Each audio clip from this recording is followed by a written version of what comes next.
లోకరక్షకుడు యేసుక్రీస్తు అతి శుభమైన నామమును బట్టి చేరున్న మీకు అందరికీ పేరు పేరున హృదయపూర్వక వందనాలు మరొకసారి తెలియపరుస్తూ ఉన్నాను. ఈ వాక్యం వీక్షిస్తున్న మీకు కూడా మరొకసారి నా హృదయపూర్వక వందనాలు తెలియపరుస్తూ ఉన్నాను.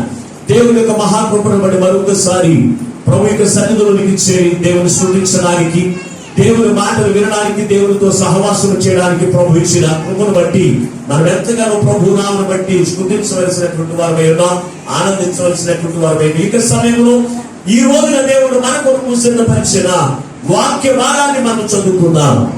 రాజుల మొదటి గ్రంథము 2వ అధ్యాయము 7వ వచనాన్ని చదువుకుందాం.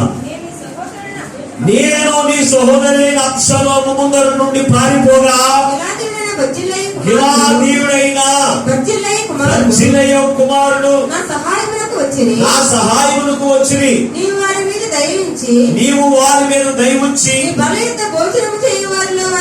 బల యొద్ద భోజనము చేయి వారిలో వారిని చేర్చుము. చిన్న ప్రార్థన చేసుకుని వాక్యాన్ని నేర్చుకుందాం. మహాపరిశుద్ధులకు ప్రేమ స్వరూపైన తండ్రి మీకు వందనాలు, స్తోత్రాలు.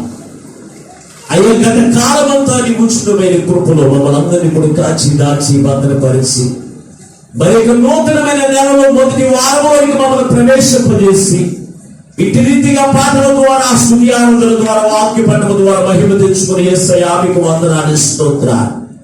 కొద్ది సమయాన్ని మీ వాక్యమును మేము ధ్యానం చేస్తూ ఉండగా మీ పక్షముగా నిలబడి దాసుని శ్రీమ చోటను మరుగుపరిచి 7 ఆత్మ శక్తి చేత అభిషేకించి బలపరిచి నీ దాసుని నోట నీ మాట ఉంచి మాతో సూటిగా మాట్లాడి మమ్మల్ని బలపరిచి నీ రాకడకు ఆయుధపరచుమని అతి త్వరలో పెళ్లి కుమారుడిగా రానై ఉన్నా యేసు పరిశుద్ధమైన నామమును ప్రార్థించి వేడుకొనుచున్నాము పరమ తండ్రి, ఆమేన్. ప్రభునందు అత్యంత ప్రియమైన దేవుని బిడ్డలారా, చదవబడిన వాక్య భాగంలో ఈ రోజున దేవుడు మనతో మాట్లాడుతున్న మాట, వృద్ధాప్యంలో కూడా మనము అనేకులను దేవుని యొక్క బల యొద్దకు చేర్చేవారిగా ఉండాలి. ఎందుకంటే వాక్య భాగం అంశం ఏంటి? వృద్ధాప్యంలో కూడా మన కడవరి దినాల్లో కూడా అనేకులను దేవుని యొక్క బల యొద్దకు చేర్చేటువంటి వారిగా మనం ఉండాలి. ఈ రోజున 3 విందుల్లో పాలుపోపులు పొందే రోజు. 1 దేవుని యొక్క వాక్యమైనటువంటి విందు, 2వది ప్రభు యొక్క శరీరము రక్తం అనేటువంటి విందు, 3వది ప్రేమ విందు. ఈ బెతెస్దా ప్రార్థన మందిరములో దేవుడు 3 విందులు ప్రతి నెల మొదటి వారంలో 3 విందులతో మనం తృప్తిపరిచి మన ఆశలను తీర్చుతున్నటువంటి దేవుడిగా మన మధ్యలో అయిన నివాసముని మనం నడిపిస్తున్నాడు. అయితే ప్రభువును దేవుని బిడ్డలారా, ఈ వాక్య భాగంలో మనం చూసినప్పుడు జర్దీలియా అనేటువంటి బర్దిలియా అనేటువంటి ఒక వ్యక్తి మనకి కనపడుతూ ఉన్నాడు. ఇతను గురించి దావీదు గారు సొలొమోను తన కుమారుడితో మాట్లాడుతూ ఉన్న మాట ఎప్పుడో తెలుసా? దావీదు మరణకాలం సమీపించినప్పుడు, నరులందరూ పోవచ్చున్న మార్గంలో నేను పోవచ్చు ఉన్నాను అని చెప్పి తన కుమారుడికి కొన్ని సూచనలు, కొన్ని హెచ్చరికలు, కొంతమందిని ఆయన బల యొద్దకు సొలొమోను యొక్క కుమారుడి యొద్దకు చేర్చేటువంటి విధానాన్ని మనం చూడగలుగుతున్నాము దేవుని బిడ్డలారా. అయితే అతని యొక్క జీవితంలో, దావీదు యొక్క జీవితంలో ఒకానొక దినాన్ని గిలాదీయ అనేటువంటి ప్రాంతంలోనికి నడిపించబడినటువంటి వ్యక్తి ఎవరంటే దావీదు. ఎవరో తెలుసంటే తన కుమారుడైన అబ్షాలోము తరుగుతూ ఉన్నప్పుడు గిలాదీయుడైనటువంటి బర్జిల్లయి అనేటువంటి ఒక వ్యక్తి దగ్గరికి నడిపించబడ్డాడు. నడిపించబడినప్పుడు ఆ నడిపించబడిన తర్వాత ఈ బర్జిల్లయి అనేటువంటి వ్యక్తి ఎంతో సామంతుడు, అంటే ఉన్నతమైనటువంటి ఆస్తి పాస్తులు కలిగినటువంటి కుమారుడిగా అతను ఉన్నాడు. అయితే అతడు ఈ దావీదుని చేర్చుకుని ఇతనుకు ఆహారం పెడుతూ అతని యొక్క ప్రాణానికి ఒక పాపు ధరించేటువంటి వాడిగా అతడు. అటువంటి వాడిని దావీదు మర్చిపోలేదండి. తన కడవరి దినముల్లో తన కుమారుడైన సొలొమోనుతో ఈ మాట చెప్పుకున్నాడు. ఓ నా కుమారుడు సొలొమోనా, ఇదిగో నా కుమారుడు అబ్షాలోము, అతడు ఇదిగో నన్ను తరుముతూ ఉన్నప్పుడు నేను ఒకానొక దినాన్ని పలానా ప్రాంతంలోనికి వెళ్ళారు. గిలాదు ప్రాంతంలోనికి వెళ్ళినప్పుడు అక్కడ నాకు సహాయం చేసేటువంటి ఒక వ్యక్తి ఉన్నాడు. ఇదిగో అతన్ని నీ బల యొద్దకు చేర్చుకొనుము అనే మాటను అక్కడ మనం చూడగలుగుతూ ఉన్నాడు. దేవుని బిడ్డలారా, ఈ చదవబడిన వాక్య భాగంలో ఈ సొలొమోను యొక్క బల్ల రాజులకు రాజైన ప్రభు యేసు క్రీస్తు ప్రభు వారి యొక్క బల్ల బిందుకు సాదృశ్యంగా ఉంది. ఈ బల యొద్దకు మనం ఎప్పటి వరకు దేవుడి యొద్దకు చేర్చే వారిగా ఉండాలి అంటే, మన కడవరి దినముల వరకు, మనము మంచం మీద ఉన్నంత వరకు కూడా, మనము మంచం మీద ఉండేటువంటి మరణకాలం సమీపించేంత వరకు కూడా మనం ఏం చేయాలంటే అనేకులు దేవుని యొద్దకు నడిపించేవారి ఉంటారు. అయితే ఈ రోజున మనం చూస్తూ ఉంటే చాలా మంది ఏం చేస్తూ ఉన్నారు తెలుసంటే, వారు యవన ప్రాయంలో దేవుని యొక్క సువార్త పని చేస్తూ ఉన్నారు. అలాగనే ఆ యవన కాలం అయిన తర్వాత వారి యొక్క పొడుచు వారికి వారు జీవించినంత కాలంలో కూడా దేవుని యొక్క పని చేసి అనేకులు దేవుని యొక్క నడిపిస్తూ ఉన్నారు. ముసలివాడు అయిపోయిన తర్వాత ఏం చేస్తారో తెలుసా? ఇంకా నా పని అయిపోయింది, నేను ఇంకా చేయను. నువ్వు నడుస్తూ ఉన్నావు, తెంటూ ఉన్నావు, అలాగే ప్రతి పని నువ్వు చేసుకోగలుగుతూ ఉన్నావు. కానీ దేవుడి యొక్క పని వచ్చినప్పటికి ఏమంటామంటే, మనం మాట్లాడేప్పుడు మాట్లాడి తెలుసు అంటే, ఎంతకాలం నేను చేశాను కానీ ఇక నుంచి మీరు చేయని పని, ఇక నేను ఇక చేయలేను, ఎంతవరకు చేసి నేను అలసిపోయాను. నువ్వు నడుస్తూ ఉన్నావు, మాట్లాడుతున్నావు, దెబ్బలాడుతున్నావు, అన్ని బాగానే చేస్తూ ఉంటారు.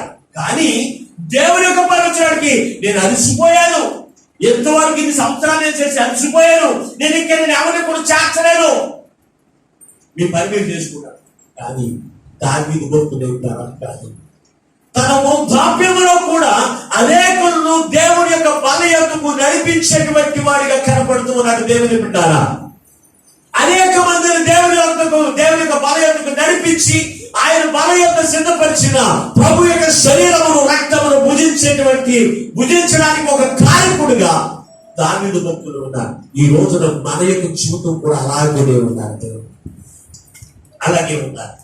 ఇక్కడ బర్జిలియా అనేటువంటి వ్యక్తి, ఇతను కూర్చి కొన్ని మాటలు మనం చదువుకుందాం ఒకసారి. సమూయేలు 2వ గ్రంథము 19వ అధ్యాయాన్ని తీసుకుందాం. సమూయేలు 2వ గ్రంథము 19వ అధ్యాయము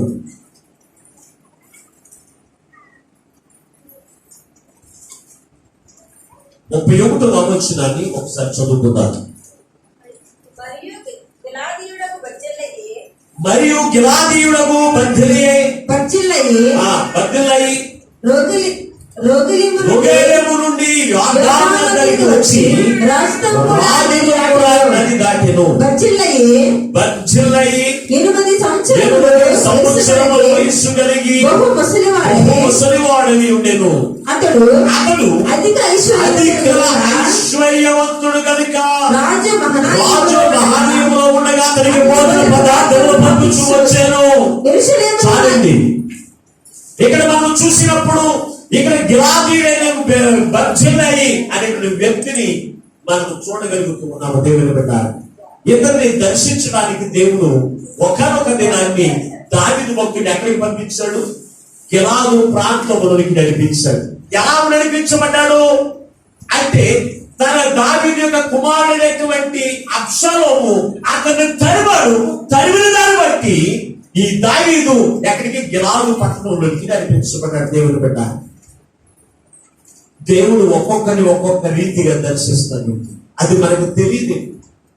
మనం అనుకుంటూ ఉంటాం, ఇది ఎందుకు జరిగిందో, ఈ శ్రమ ఎందుకు జరిగినాయో, ఈ కష్టాలు ఎందుకు జరిగినాయో అని మనం ఏం చేస్తూ ఉంటామో తెలుసు అంటే, మనము బాధపడుతూ ఉంటాము. కానీ మనము బాధపడవలసిన పని లేదు. ఎందుకు తెలుసా? దేవుడు ఒక్కొక్క ప్రాంతంలో ఒక్కొక్క బిడ్డ నశించుకోవడం దేవుడు చూసి వారిని ఎలాగైనా దేవుడి యొక్క బల యొద్ద నడిపించడానికి దేవుని యొక్క బిడ్డలైన వారిని ఏర్పాటు చేస్తుంది. అందుకే ప్రకటన గ్రంథము 3వ అధ్యాయం 20వ వచనం అంటాడు, నేను తలుపు నద్ద నుండి తట్టుచు ఉన్నాను, ఎవడైనాను నా స్వరమును విని వాడు తలుపు తీసిని యెడల నేను అతనిలోనికి వచ్చి అతనిలో నేను నివసించి నాతో కలిసి అతడు భోజనము చేసి. అంటే దేవుడు ఒక్కొక్కరిని ఒక్కొక్క రీతిగా తట్టుచు ఉంటాడు. ఒక్కొక్కరికి శ్రమ కలిగించి, ఒక్కొక్కరికి కష్టం కలిగించి, ఒక్కొక్కరికి ఇబ్బందులు పాలు చేసి, ఒక్కొక్కరిని బలహీనత కలిగించి, సకల విధములుగా దేవుడు ఏం చేస్తాడు? తన హృదయాన్ని తగ్గించునే ఉంటాడు. తగ్గించుకున్నప్పుడు ఎవడైనాను నా స్వరమును విని, అంటే దేవుడి యొక్క వాక్యమును విని తన తలుపు తీసిన ఎడల నేను అతనిలోనికి వస్తాను. అంటే దేవుడు తన వాక్యము చేత మనల్ని దర్శిస్తూ ఉన్నప్పుడంట మన హృదయములకు రాతి తలుపు వేయబడి ఉంటుంది. ఈ తలుపులు మనం తీస్తే ఆయన మనలోకి వస్తే మన జీవితం మారిపోతుంది, మన క్రియలు మారిపోతాయి, మన తలపులు మారిపోతాయి, మన ఆలోచనలు మారిపోతాయి, మన జీవితమే మారిపోతుంది. దేవుని బిడ్డారా, అలాగే ఈ బర్జిల్లియా అనేటువంటి వ్యక్తి ఎక్కడ ఉన్నాడో తెలుసంటే గిలాదు ప్రాంతంలో అతను ఐశ్వర్యవంతుడు అని రాశాడు. ఎంత డబ్బున్నా, ఎంత ఐశ్వర్యం ఉన్నా, ఎంత పొలాలున్నా, ఎన్ని ఉద్యోగాలు ఉన్నా, కానీ దేవుని యొక్క రక్తము చేత కడగబడకపోతే నువ్వు పరలోక రాజ్యంలో నువ్వు కూర్చోలేవు. ఆయనతో కలిసి నిత్యము విందు చేసినటువంటి ధన్యత నీవు పొందుకోలేవు. అయితే ఇతడంట గిలాదు ప్రాంతం, గిలాదీయుడైనటువంటి ఇతడు ఏమని రాశాడంటే అక్కడ గిలాదీయుడైన ఇతడు బర్జిల్లయి రోగేలీము నుండి యొర్దాను దగ్గరికి, యొర్దాను నది దాటిపోయేను అని రాశాడు. ఇక్కడ మనం చూసినప్పుడు బర్జిల్లయి అనే మాటకు అర్థం ఏమిటంటే ఇనుము. ఏంటంటే అర్థం? ఇనుము. అలాగే ఇక్కడ ఒక ప్రాంతం పేరు రాశాడు రోగేలీము అనే మాటకు అర్థం అంటే సాకలివాడు, ఉతుకువాడు. ఇతడు ఎక్కడి నుంచి ఎక్కడికి అంటే ఇనుము మనస్తత్వము కలిగినటువంటి ఇతన్ని దేవుడు ఐశ్వర్యవంతుడైనప్పటికీ కూడా అతన్ని ఎక్కడికి రోగేలీము అతడు దాటి యొర్దాను నదిని ఏం చేశాడంట? దాటిపోయాడు. ఎక్కడి నుంచి అంటే తన యొక్క వస్త్రమును ఉతుక్కోవడమే కాదు, సాకలివాడు చేసే పని ఏంటి? ఉతుకోవడం, పట్లకున్న మూర్ఖంతా కూడా వదిలించడమే సాకలివాడి పని. ఉతికేవాడి పని ఏంటి? మన వస్త్రాలు వేసామనుకోండి, సాకలి వారికి వస్త్రాలు వేసినప్పుడు అతను సరిగా ఉతకపోతే, ఆ ఊరికి పోకపోతే ఏంట్రా ఇది అని మనం వెళ్ళి నిలదీసుకోవాలి. ఆ సాకలి వాడు ఆ మురికంతా కూడా వదలదీసి తెల్లని వస్త్రాలు మనం ఇచ్చినప్పుడు ఆ యొక్క వస్త్రాలన్నీ కూడా ఆ వాటికి ఉన్న మురికంతా తీసి మళ్ళా తెల్లని వస్త్రాలు మనకి ఇచ్చేవాడు తెలుసు అంటే ఇతడు ఎక్కడికంట యోగేలీము అనేటువంటి ప్రాంతమును దాటి అతడు యొర్దాను నదిలోనికి ప్రవేశించి దాని నుండి ఎవరితోనంట అతనితో కలిసి బయటికి వెళ్ళాను అని వెలుపలికి వచ్చాను అని రాశాడు. దేవుని బిడ్డ, అంటే యొర్దాను నది దేనికి తెలుసు అంటే పవిత్రమైన స్థలానికి సాదృశ్యంగా ఉంది, పరిశుద్ధమైన స్థలానికి సాదృశ్యంగా ఉంది. ఈ నదిలోనికి ఎప్పుడో వచ్చాడు అంటే సాకలి వాడి చేత అతను నడిపించబడ్డాడు. ఆ సాకలి వాడు యొర్దాను నదిలో అతన్ని ఉతికి ఏం చేశాడు? ఆ నది దాటింపజేశాడు. అదే బాప్తిస్మానికి సాదృశ్యంగా ఉంది. దేవుని బిడ్డ, అప్పటికి అతని వయసు ఎంత? అప్పటికి అతని వయసు ఎంత? 80 సంవత్సరము ప్రభునందు. దేవుని బిడ్డారా, 80 సంవత్సరంలో ప్రాయములో అతను రక్షించుట దేవునికి ఇష్టమై ఉంది. అతను ఇనుము మనస్తత్వము కలిగిన వాడు, ఇనుము అనేటువంటి పేరు కలిగిన అతని యొక్క జీవితాన్ని మాంసము హృదయం అతనికి కలగజేసి దేవుని యొక్క మనసును అతనికి ఇచ్చి అతన్ని ఏం చేశాడు? తన పాత జీవితము, తన పాప జీవితము యొర్దాను నదిలో కడిగి ఏం చేశాడు తెలుసంటే వెలుపలికి రప్పించడానికి దావీదుని గిలాదు ప్రాంతములోనికి నడిపించాడు. తన కుమారుడు తరుగుతూ ఉంటే, ఓ నా కుమారుడా, నువ్వు నన్ను తరుగుతూ ఉన్నావు, నన్ను కష్టాలు పాలు చేస్తూ ఉన్నావు, నన్ను ఇబ్బందులు పాలు చేస్తూ ఉన్నావు, నన్ను నష్టాలు పాలు చేస్తూ ఉన్నావు అని దావీదు బాధపడలేదండి. ప్రభువానికి స్తోత్రము అని దేవుడు స్తుతిస్తున్నాడు. దావీదు దేవుని యొక్క చిత్తాన్ని నెరవేర్చడానికి ఇష్టపడేటువంటి వ్యక్తి. అటువంటి వ్యక్తి దేవుని యొక్క చిత్తము విషయంలో మనకి శ్రమ వచ్చినా, మనకు కష్టాలు వచ్చినా, మనకి ఇబ్బందులు వచ్చినా, ఇరుకులు వచ్చిన వారికి బాధ ఉన్నదేంటి? కొన్ని కుటుంబాలు ఉంటారు క్రైస్తవులే, పేరుకు క్రైస్తత్వం అని పేరు పెట్టుకుంటారు. కష్టం వస్తే చాలు ఏం చేస్తారు? దేవుని నిందించేటువంటి వారుగా ఉంటారు. ఇబ్బందులు వచ్చినాయే చాలు దేవుని నిందించేటువంటి వారుగా ఉంటారు. అలాగే బలహీనతలు వస్తే చాలు దేవుని నిందించే వారిగా ఉంటారు. కానీ ఇది దేవుని యొక్క చిత్తమేమో, ఇది దేవుని యొక్క చిత్తమును, ఇదిగో దీని ద్వారా దేవునికి ఏ మహిమ వస్తుందో, దీని ద్వారా ఎందరూ దేవుని యొక్క బంధంలో నేర్పించబడతారో, ఆయన బల ఎందుకు కూర్చొని పెడతారో నాకు తెలియదు. అది దేవుడు స్థుతించే వారిగా ఉండవలసిన ప్రజలు ఈ రోజు అనుకుంటారు తెలుసా? దేవుని యొక్క నామాన్ని అవమానపరిచేటువంటి జీవితమును జీవించి అనేకులను దేవుని యొక్క బల యొద్దకు నడిపించవలసిన వారే అనేకులను దేవుని యొద్దకు రానివ్వకుండా చేసి దేవునికి కోపాన్ని పుట్టించేటువంటి క్రైస్తవులు కూడా లేకపోవాలి ఈ రోజు ఈ లోకంలో. జాగ్రత్త ప్రియమైనటువంటి వాళ్ళ. అందుకే ఈనాటి రోజున దేవుడి యొక్క వాక్యము ద్వారా నీతో మాట్లాడుతూ ఉన్నాడు. ఇతని యొక్క జీవితంలో దేవుడు అతన్ని దర్శించడానికి ఒక కారణం తెలుసంటే అతన్ని రక్షించుట అది దేవునికి ఇష్టం. ఇతను కూడా ఈ బర్జిలియా అనేటువంటి వ్యక్తి కూడా 80 సంవత్సరముల ముసలివాడే. ఈ 80 సంవత్సరాల ముసలివాడిని దావీదు అంటాడు, అయ్యా ఇదిగో ఎంతవరకు నీ ఆహారం ద్వారా నన్ను పోషించావు, ఇదిగో నేను రాజుని, నీవు నా ఇంటికి రా, నా రాజ్యంలోనికి రా, నేను నీకు ఏ లోపు లేకుండా నేను చేస్తాను, సమృద్ధికరమైన ఆహారంతో బలమైన ఆహారంతో నేను పోషిస్తాను అని చెప్పినప్పుడు అతను పలుకుతున్నటువంటి మాట అక్కడ చూడండి ఒకసారి 19వ అధ్యాయంలోనే కిందకి చదువు ఒకసారి. యెరూషలేములో నా యొద్ద నిన్ను నిలిపి పోషించెదను, నీవు నాతో కూడా నది దాటవలనని రాజు బర్జిలియాతో సెలవీయగా, బర్జిలయి రాజుకు నీతో కూడా యెరూషలేమునకు వచ్చుట మీయక నేను ఎన్ని దినములు బ్రతకబోదును, నేటికి నాకు 80 ఏళ్ళాయను, సుఖ దుఃఖములకున్న భేదమును నేను గుర్తించగలనా, అన్నపానముల నుంచి నీ దాసుడైన నేను తెలుసుకోగలగలనా, కాయకుల యొక్కయు కాయకురాడుల యొక్కయు స్వరము నాకు వినపడునా. సారీ, ఇతను ఏమని మాట్లాడుతూ ఉన్నాడు? నేను వృద్ధుడను 80 సంవత్సరముల వృద్ధుడను. ఒకవేళ నేను నీ వద్దకు వస్తే రాజు మన యొద్ద ఏముంటుంది? ఏమున్నాయంట? కాయకులు పాటలు పాడేటువంటి వారు, వాయిద్యములు చేసేవారు. అంటే సొలొమోను యొక్క బల్ల నేను దేనితో పోల్చాను అంటే దేవుని యొక్క ప్రభు యొక్క బల్ల యొద్ద అని చెప్పారు. అంటే దేవుని యొక్క సన్నిధిలో ఆయన మన కొరకు విందులు సిద్ధపడుతూ ఉన్నాడు. ఏమిటో విందు? నిన్ను పరలోకానికి నడిపించేటువంటి ఆత్మీయ ఆహారం అనేటువంటి ఆహారం నీకు ఇచ్చి నిన్ను బలపరచడానికి వాక్యాహారం దేవునికి ఇస్తూ ఉన్నాడు. రెండవది మనం చూస్తే ఆయన బలం మనకు సిద్ధపరిచింది ఆయన యొక్క ప్రభు యొక్క శరీరము, ఆయన యొక్క రక్తము. ఇవి దేవుడు మనకు సిద్ధపరిచిన ఆహారం యొక్క దేవుని పెట్టారా. ఈ ఆహారం ఎక్కడ దొరుకుతుందో తెలుసంటే దేవుని యొక్క పాలయం. దేవుని యొక్క పాలయం ఏమున్నాయి?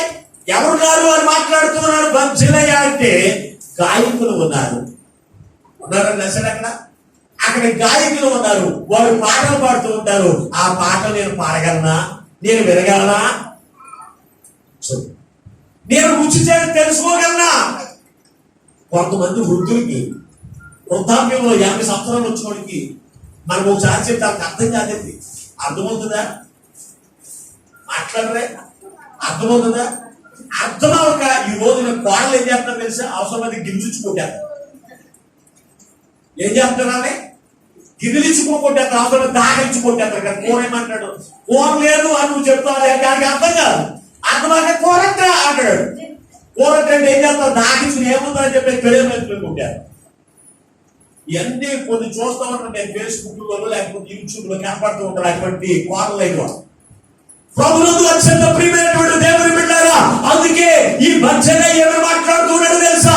అయ్యా నీ పద యొద్దకు నేను వస్తే అక్కడ గాయకులు పాడేటువంటి వారు, అంటే పాటలు పాడేటువంటి ఎవరు వస్తారు? సాయి కూర్చో, పాటలు పాడేటువంటి ఎవరు వస్తూ ఉంటారు? అక్కడ దేవుని యొక్క వాక్యం ప్రకటించేటువంటి వారు ఉంటారు. ఆ రుచి నాకు తెలవదయ్యా. కలిసి నేను పాటలు పాడలేదయ్యా, ఆ పాటలు నాకు అర్థమవు, నేను రాలేదయ్యా అని ఏం చేస్తున్నాడు? సాకులు చెప్తున్నాడండి దావీదుకి. ప్రభువునందు వచ్చినంత ప్రియమైనటువంటి దేవుని విన్నారు. అందుకే అటువంటి పరిస్థితి రాకుండానే మనము దేవుని యొక్క బలం యొక్క చేర్చబడేటువంటి వారిగా మనం ఉండాలి. మన ఎవరి ప్రాయం అంతా కూడా మన ఇష్టానుసారంగా మనం ఖర్చు పెట్టేయడానికి కాదు. అందుకే జ్ఞాని సొదొమను ప్రసంగి గ్రంథము 12వ అధ్యాయము 1వ వచనం నుండి మనం చూస్తే, దుర్దినములు రాకముందే, చదువు ఒక్కసారి ప్రసంగి గ్రంథము 12వ అధ్యాయం 1వ వచనం నుండి. దుర్దినములు రాకముందే ఇప్పుడు నీ యందు నాకు సంతోషము లేదని, వీటి యందు నాకు సంతోషము లేదని, వీటి యందు సంతోషము లేదని నువ్వు చెప్పు సంవత్సరంలో రాకముందే, చదివమ్మా. తేజస్సులకు సూర్యచంద్ర నక్షత్రములకు చీకటి కమ్మకముందే, వాన వెలిసిన తర్వాత మేఘములు మరల రాకముందే, నీ బాల్య దినములన్నీ నీ సృష్టికర్తను స్మరణకు తెచ్చుకొనుము. ఆ దినమున ఇంటి కావలి వారు వణకుదురు, బలిష్ఠులు వణుకుదురు. దుర్దినములు అంటే ఏంటి? ఆ దినమున ఇంటి కావలి వారు ఏం చేస్తారు? వణుకుదురు. ఎప్పుడు ఆ దుర్దినములు అంటే వృద్ధాప్యములో మనం పాట పడడానికి వణుకొచ్చేస్తా ఉంటుంది. ఏమా పాట పాడంటే అయ్యో అమ్మాయికి పట్టుకోవడానికి నాకు వణుకొచ్చేస్తుందండి. మరి బ్రతికంతా కూడా ఏం చేస్తావు? నువ్వు ఎవరి ప్రాయంలో ఉన్నప్పుడు, నువ్వు ఆరోగ్యంగా ఉన్నప్పుడు, నువ్వు బాగా మాట్లాడే సమయంలో నీ ఇష్టం వచ్చినట్టు బూతులు తిట్టుకుని తిరిగావు కదా. నీ ఇష్టం వచ్చినట్లుగా నీ బలాన్ని, నీ కుటుంబం గురించి, నీ జీవితం గురించి వ్యర్థముగా చేసి నువ్వు ప్రభువుగా పరుచినప్పుడు, దేవుని స్తుతించడానికి, దేవుని మహిమపరచడానికి దేవుడు మళ్ళీ లోకానికి పంపించాడు. ఆ సమయం వచ్చినప్పుడు నువ్వేం చేస్తావు? వృద్ధాప్యంలో అయ్యా నేను నీ మందిరానికి వస్తే నేను పాటలు పాడలేదయ్యా, నీ పాట నాకు అర్థమయ్యా, నువ్వు చెప్పేటువంటి వాక్యం నాకు అర్థమయ్యా అనేటువంటి పచ్చిలైవని సాకులు చెప్పినటువంటి దుర్దినములు నీకు రాకముందే నువ్వు ఎక్కడికి రావాలి?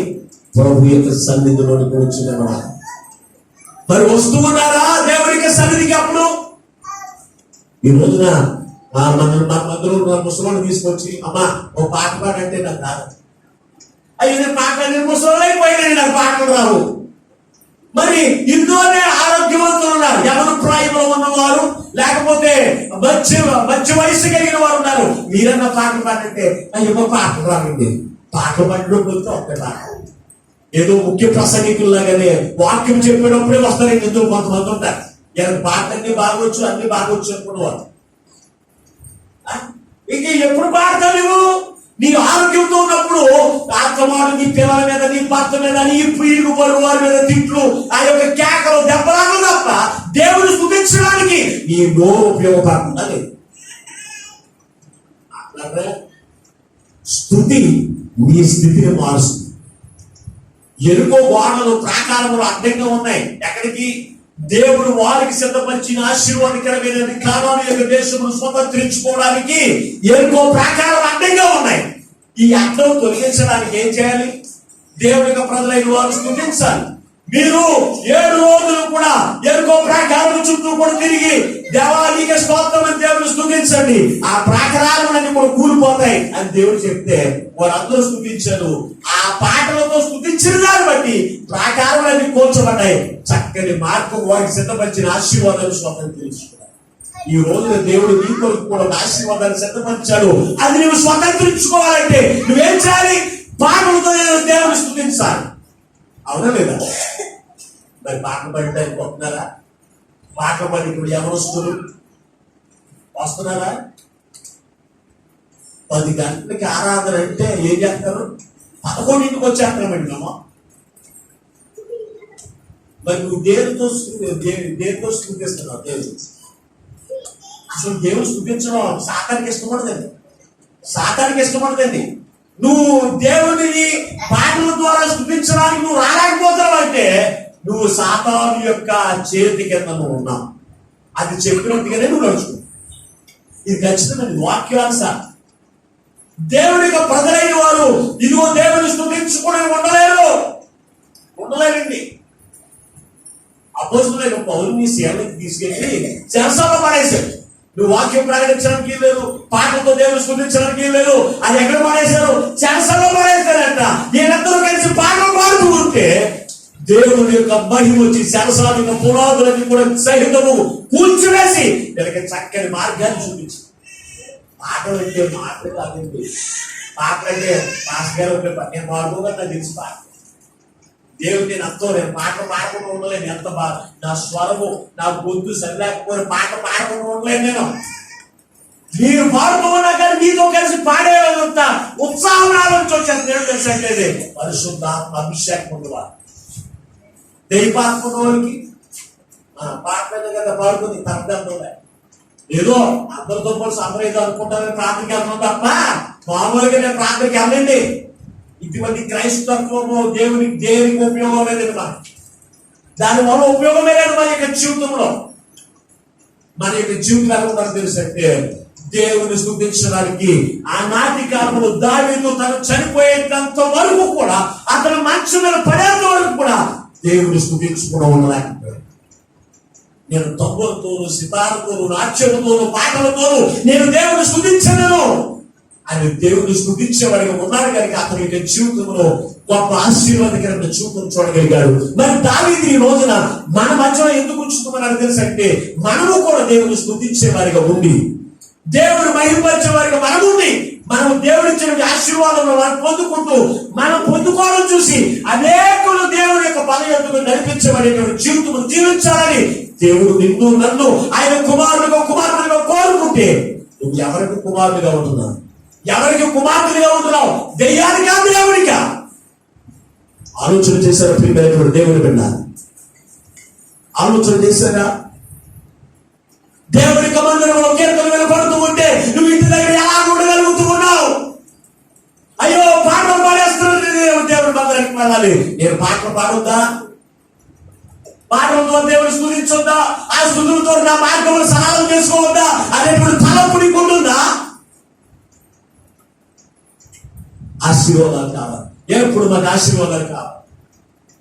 దేవుడు ఎవరికి కూడా ఆశీర్వాదం ఇవ్వకుండా ఉండే దేవుడు కాదు. కానీ అవి పొందుకునేటువంటి ఒక మార్గం ఉంది. ఆ మార్గంలో వెళితే నువ్వు పొందుకుంటావు, లేకపోతే అన్ని అడ్డంకులే కనపడతాయి. జాగ్రత్త ప్రియమైనటువంటి వాడు. ఇతను అంటాడు, నేను 80 సంవత్సరముల వృద్ధుడనే అయిపోయాను. నేను ఎంతకాలం పొందుతున్నా నాకు తెలియదు, ఎప్పుడు చచ్చిపోతున్నా నాకు తెలియదు. అయ్యో నీవు నీ బాధ ఎందుకు రామంటున్నావు? నీ కుమారుడు యొక్క సొలొమోను యొక్క బాధ ఎందుకు రామంటున్నావు? ఆ బాధ ఎందుకు వస్తే అక్కడ గాయకులు ఉంటారు, అక్కడ పాటలు పాడేటువంటి వారు ఉంటారు. నాకేమీ అర్థం అవదు అని అప్పుడంట దావీదు అంటాడు, నువ్వు సాగులు చెప్పడం కాదు, నువ్వు దేవుని యొక్క పని వద్దు కదా. నా సొలొమోను నా కుమారుడు సొలొమోను యొక్క పని వద్దు కదా. నీవు అక్కడికి వస్తే నీవు ఎల్లప్పుడూ కూడా సంతోషకరమైన జీవితం నువ్వు జీవిస్తావు. ఎల్లప్పుడూ కూడా ఆయన బల యొక్క శ్రేష్టమైన బలమైన ఆహారంతో నీవు పోషించబడతావు అని చెబుతూ ఉంటే అతను ఏం చేస్తున్నాడు తెలుసు? అతడు యోర్దాను నది దాటినటువంటి వ్యక్తి, యోర్దాను నది దాటినటువంటి వ్యక్తి ఏం చేస్తాడు తెలుసా? అయ్యా నేను ఎంతకాలం బ్రతుకుతాను నాకు తెలియదు. నేను దాటతాను కానీ నా కుమారుడు కూడా ఉండిపోయానని. నా కుమారులు ఉండిపోయారయ్యా. ఆ కుమారుని నీ చిత్తమైతే నీ పదవికు తీసుకుని వెళ్ళవా? చదువు చదువు దాని వాక్యం.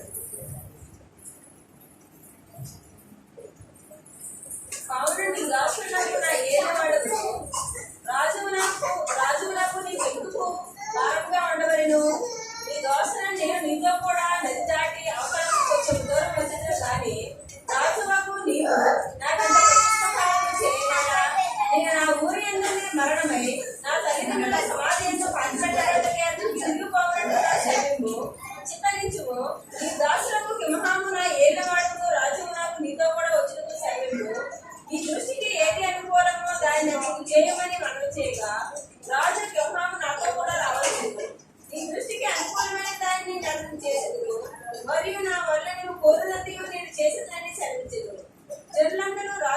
జనులందరూ రాజును నది అవతలకి రాగా రాజు బజ్జిల్లైన రాజు బర్జిల్లయిని ముందు పెట్టుకుని దీవించెను. తరువాత బర్జిల్లయి తన స్థలమునకు పోయేను. చూడండి ప్రభునందు అత్యంత ప్రియమైన దేవుని బిడ్డారా, రాజును బర్జిల్లయిని నది అవతలకు పోయేను అంటే బాప్తిసం తీసేసుకున్నాడు.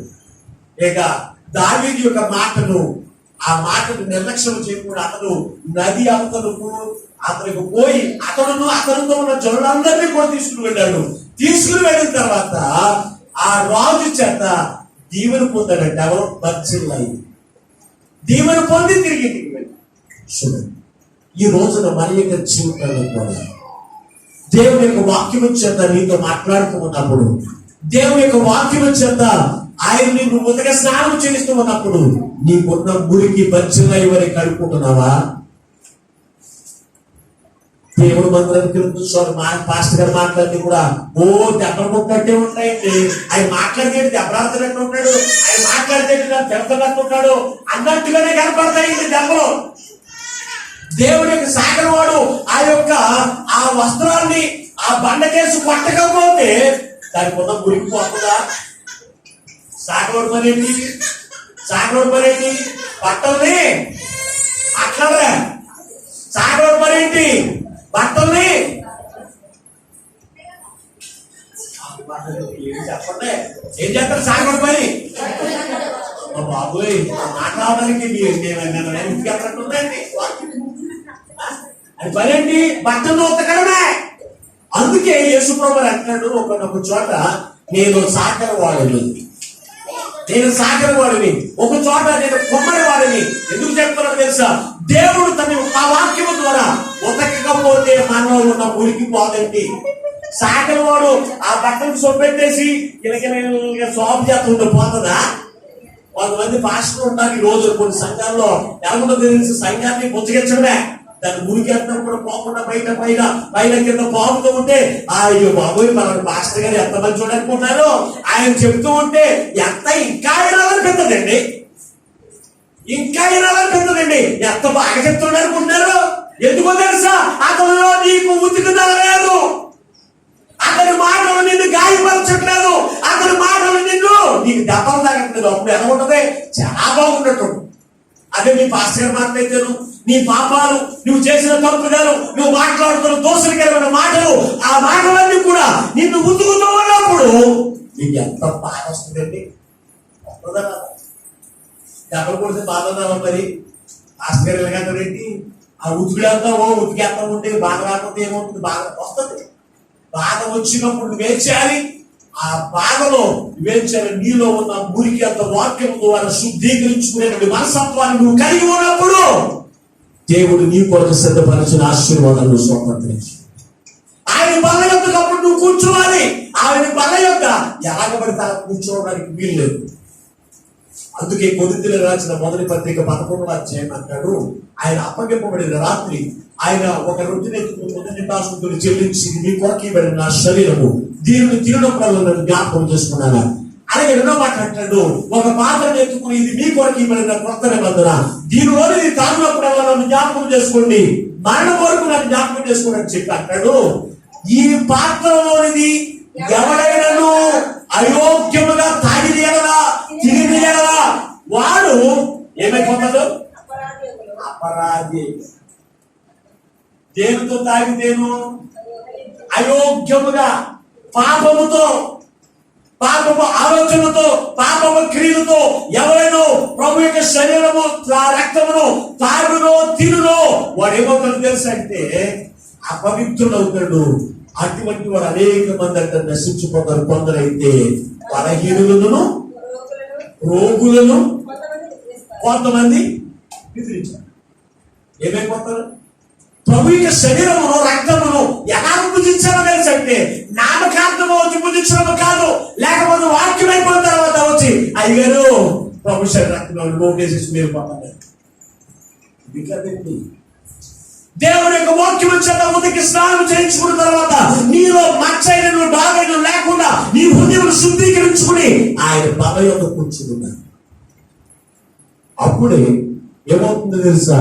దాని యొక్క ప్రభావం, ప్రభు యొక్క శరీరంలో ఉన్న ప్రభావం, ప్రభు యొక్క రక్తంలో ఉన్న ప్రభావం నీలోనికి వచ్చి నిన్ను బలపరిచి లోకాన్ని జయించే శక్తిని, లోకంలో ఉన్న శ్రమను జయించే శక్తిని, లోకంలో ఉన్న ఏ ఆశీర్వాదమైన నీ జీవితంలో కావాల్సిన దాన్ని దేవుడు నీకు ఇవ్వడానికి ఆ ప్రభావం లేకుండా అయోగ్యము ఎవరైనా తీసుకుంటే కనుక ఏమైపోతారంట? రోగులైపోతారంట. అలాగనే బలహీనైపోతారంట. కొందరైతే ఏమైపోతారు? మరణించేస్తారు. ఎంత వాక్యము రాయబడి ఉన్నా, ఈ వాక్యం వింటున్నా కొంతమందికి అసలు స్పందన ఉండలేదు. ఎనప మనసు ఎవరు వర్జిల్లాయి అనే మాటకి అర్థం ఏం చెప్పారు? ఇనుము మనసు కలిగిన వాడే దేవుని యొక్క ప్రేమను రుచి చూసి, దేవుని యొక్క ప్రేమను తెలుసుకుని, అతని యొక్క హృదయాన్ని కడిగి వేసుకుని, అతను ఉన్న కాఠిన్యమును తొలగించుకుని, అతని ద్వారా అనేకులను, తన కుమారులను, తనకున్నటువంటి పనివారిని అందరూ కూడా ఎక్కడ తీసుకెళ్ళడం తెలుసంటే యోర్దాను నది దాటించి. చూడండి, ఎవరు? ఒక వృద్ధుడు 80 సంవత్సరాల వృద్ధాప్యంలో ఉన్నటువంటి వాడే తన కుటుంబాన్ని, తన కుమారుని అందరిని ఎక్కడ చేర్చాడు? దేవుని యొక్క పర్ల యొద్దకు చేర్చాడు. దేవుని బిడ్డ, ఈ రోజున నీ జీవితంలో ఎవరు ప్రాయములు నీవు జీవిస్తూ ఉన్నా, ఎవరు ప్రాయములు నడుచుకుంటూ ఉన్నా, ఆరోగ్యంతో ఉన్నా, ఆశీర్వాదం చేత నింపబడ్డావు, మరి నీ కుటుంబాన్ని, నీ బిడ్డలైన వారిని ఎక్కడికి చేర్చుకోవాలి? దేవుని యొక్క పర్ల యొద్దకు చేర్చేటువంటి వారిగా మనం ఉండాలి. దేవుని యొక్క పని యొద్దకు చేర్చేవారిగా మనం ఉండాలి. అంటే మనము చేరేవారుగా ఉండాలి. మొట్టమొదటి అవునా లేదు? మనము చేరేవారుగా ఉండాలి. బర్జిల్లాయి అనేటువంటి వాడు, అతడు దావీదు చెప్పిన మాటలకి ఇతడు యోర్దాను నది దాటించబడ్డాడు. దాటించబడి తన కుటుంబాన్ని కూడా దాటించుకున్నాడు. ప్రియమైనటువంటి వాళ్ళ, ఎప్పుడో తెలుసా? అతనికి 80 సంవత్సరంలో వృద్ధాప్యము. ఈ రోజున నీకుంటే మా అయితే 30 సంవత్సరాలు ఉండవచ్చు, లేకపోతే 40 సంవత్సరాలు ఉండొచ్చు, 50 సంవత్సరాలు ఉండవచ్చు. నీవు యోర్దాను నదిలోనికి నువ్వు దాటించబడ్డావు. నది దాటించబడ్డావు అంటే రక్షణ పొందుకుని నువ్వు ఎక్కడికి? వెలుగు సంబంధులుగా, పరలోక రాజ్య సంబంధులుగా నీవు జీవించగలుగుతున్నావు. జీవించడం ఒక్కడమే కాదు, నీ కుటుంబాన్ని కూడా నడిపించు. ఈ రోజున బిడ్డలు వినట్లేదని కారణం తల్లిదండ్రులు అయినటువంటి వారే. వారిని చిన్నప్పటి నుంచి కూడా దేవుని యొక్క సన్నిధిలోకి నడిపించే వారికి ఉండాలి. సండే స్కూల్ మొదలుకుని దేవుని యొక్క వాక్యంలో వారిని పెంచుతున్నప్పుడు, దేవుని యొక్క ప్రేమలో వారిని పెంచుతున్నప్పుడు ఆటోమేటిక్ గా వారిని కూడా యోర్దాను నది దాటించడం అంటే బాప్తిసం దాటించడం కష్టమైన పని కాదు, చాలా సులువు. కానీ మన బిడ్డ అలా పెంచమండి. ఏం చేస్తాం? మనం ఒక్కడమే ఆదివారం బయలుదేరిపోయి బయలు పట్టు మందిరానికి వచ్చాం.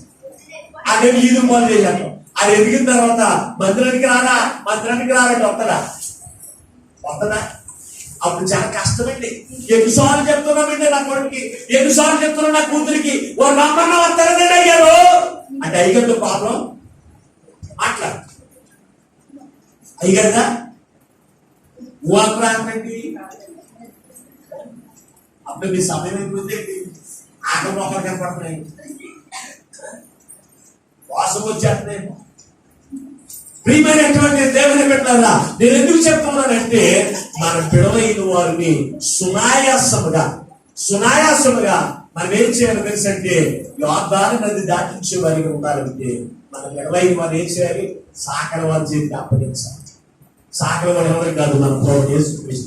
ఆయన చిన్నప్పుడు నుంచి కూడా మన బిడ్డలైన వారిని ఆయన చేతికి అప్పగిస్తే వారిలో గురికి రాకుండా, చెడు మాటలు రాకుండా, చెడు తలంపులు రాకుండా, అసూయకరణ ఆలోచనలు రాకుండా, దొంగతనం చేసే ఆలోచనలు రాకుండా ఆ బిడ్డలైన వారు పెంచుతారు. ఈ రోజున చిన్న పిల్లలైన వారే అతి తోటలోకి వెళ్ళి అతి తోటలోకి వెళ్ళడానికి కారణం ఏంటి?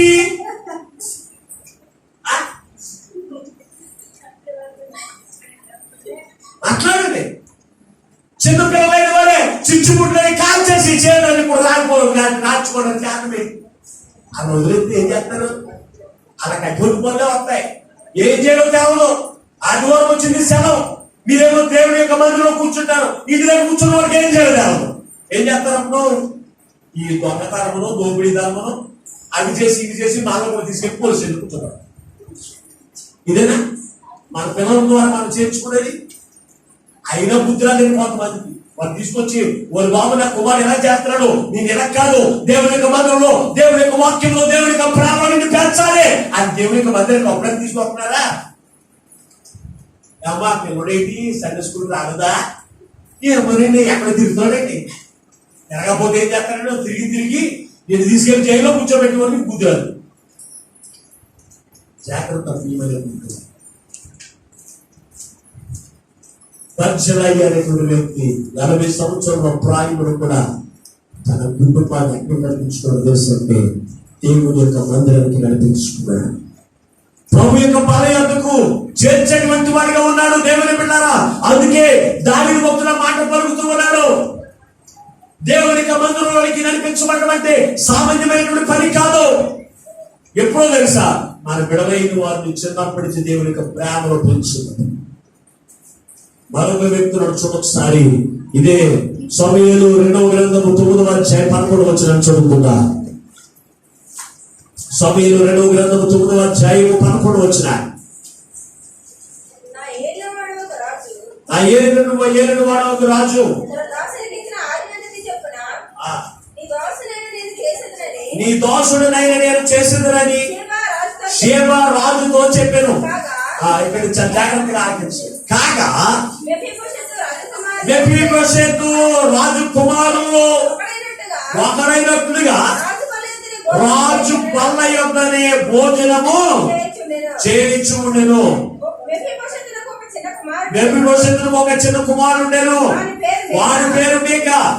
మరియు షేబా ఇంటిలో కాపురమున్న వారందరూ మెఫీబోషెతుకు దాసులుగా ఉండేది.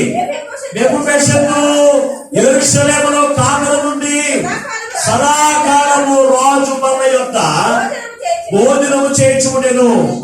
అతని కాళ్ళు 2 ఎదురు వంక ఉంది. ఏంటో వంక? 2 కాళ్ళు కూడా కుంటుడు. మెఫీబోషెతు అనేటువంటి వాడు ఎవరంటే అక్కడ ఒక వంక ఉంది. ముందుగా బర్జిల్లయి అనేటువంటి వంక ఏంటంటే అతన్ని 80 సంవత్సరాల వృద్ధాప్యం కలిగిన వాడిని. అయ్యో నేను ఈ నది దాటలేదు, ఈ నది దాటితే ఎక్కడికి రావాలి, ప్రభు యొక్క బలి యొద్దకు రావాలి, ఆ బలి యొద్దకు వస్తే నాకు పాటలు వినపడవు, పాటలు నాకు అర్థమవు, వారితో కలిసి నేను పాటలు పాడలేదని సాధువు చెప్పాడు. అటువంటి వాడిని దావీదు వదలలేదు. నది దాటి వదలలేదు, బాప్తిసం తీసుకున్న వరకు వదలలేదు. వారిని అతను దాటించిన వెంటనే అతని కుటుంబాన్ని అంతటిని కూడా బలి యొద్దకు నడిపించి చేర్చు. ఇక్కడ మరొక వ్యక్తి ఉన్నాడు. ఇతను కూడా ఎక్కడ దావీదు యొక్క అనుభవంలోనే దావీదు ఎంతమందిని దేవుని యొక్కకు చేర్చాడు తెలుసా? దావీదు వలే నేను దీవించబడాలి, దావీదు వలే పచ్చని ఆశీర్వాదం కావాలి, దావీదు వలే గొర్రెల దొడ్లో నుంచి మహారాజు అంతస్తులోకి నడిపించబడాలని మనం కోరుకుంటాము. కానీ దావీదు చేసిన పనుల్లో నీవు అక్క పనులు చేసావు. ఇక్కడ చూసినప్పుడు దావీదు యొక్క స్నేహితుడైన యోనాతాను యొక్క కుమారుడు ఎవరు తెలుసు అంటే మెఫీబోషెతు అనేటువంటి వ్యక్తి. ఇతను 2 కాళ్ళు కూడా కుంటి కలిగినటువంటి వాడు. కుంటివాడైనటువంటి ఇతనికి దావీదు ఏమని చెప్పడం తెలుసా? ఓ నా కుమారుడా, నీవు నీ తండ్రి నాకు ఇంతకు ముందు ఉపకారం చేశాడు, నన్ను ఆదుకున్నాడు, ప్రాణాపాయ స్థితిలో నన్ను ఏం చేశాడు, నన్ను కాపాడాడు.